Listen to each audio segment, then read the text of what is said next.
brilliant panel, the former Labour MP Simon Danczuk and Lord Taylor of Warwick. Simon, I'll come to you first.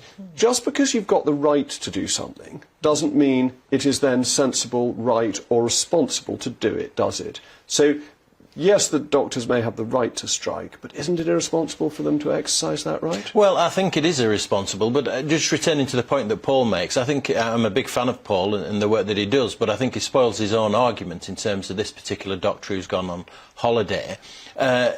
Paul is saying that, you know, he hopes the media won't focus on it. Well, they will focus on it, and that's because he's gone on holiday, and if he hadn't gone on holiday, he wouldn't be in this predicament. So he's spoiling it for his trade union colleagues, and I suspect that they're very unhappy with him.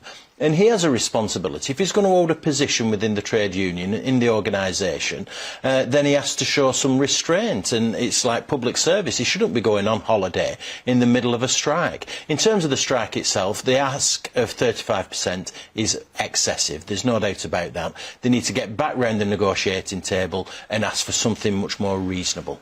And the problem with going on holiday, apart from it being ridiculous to be on strike when you're on holiday, is that you can't negotiate from on holiday, and it shows that you're not actually serious about trying to get an agreement. You want the strike.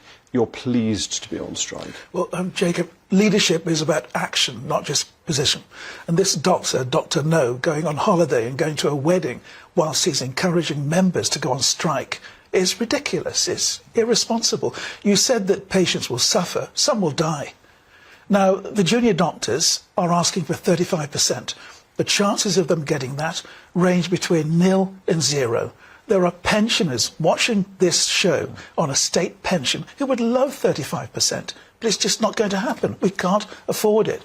I put down a parliamentary question about 6 weeks ago asking that ACAS be brought in. They're the specialist organisation that brings employers and strikers together, and we need that now. And the government has said that it's willing to enter into a conversation with the BMA to discuss the terms. But not starting at 35%. Well, 35%, Simon, nobody really thinks 35% is realistic. No, that's right, absolutely. And they need to get back round the negotiating table and start from a sensible position. I would argue that pay for them is relatively low. Paul's point, £29,000 is a starting salary. Yeah, I understand they earn a lot more as they progress. But even as a starting salary nowadays, is that graduates coming out of university, etc., often start on more than that. And that is not a lot of money nowadays. But it's a base salary, and there are quite a lot of increments for other things that are available. So in most salaried jobs, it's 29,000 and that's it. If you have to work extra hours, you don't get more. But junior doctors do get paid for extra types of cover, don't they? Yeah, I'm sure they do. But one thing is for sure, they will get a pay rise, and there's no doubt about that. And we have to establish what that will be. And you're absolutely right. It's a taxpayer that pays this at the end of the day, but it needs to be reasonable and realistic. But it's not just about pay, because the whole of the system needs to be looked at.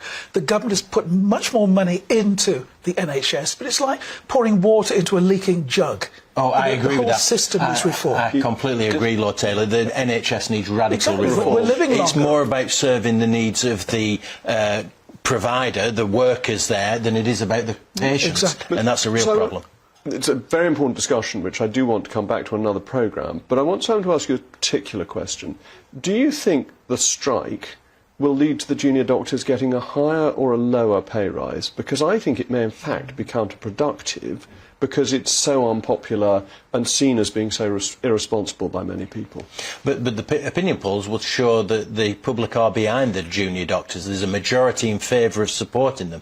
So I'm not sure about But not going on strike. They're sympathetic to them. They think junior doctors are good people. And this is a 4-day strike. But a 4-day strike immediately after Easter, the maximum harm to patients. And a doctor going to a wedding on holiday, it's not going to help. No, and I just wonder whether by being aggressive in the strike action, they'll actually make the offer that they get in the end lower than they could have got by a more sensible approach. It is certainly very assertive on their part, and they must be thinking about tactics all the time. If I were them, my advice to them would be get back round the negotiating table as soon as possible. And come back from holiday? Absolutely. Today. Yeah, well, I think that would be helpful if he said that actually the wedding isn't so important after all, and Friday morning he's back at his desk. Yeah.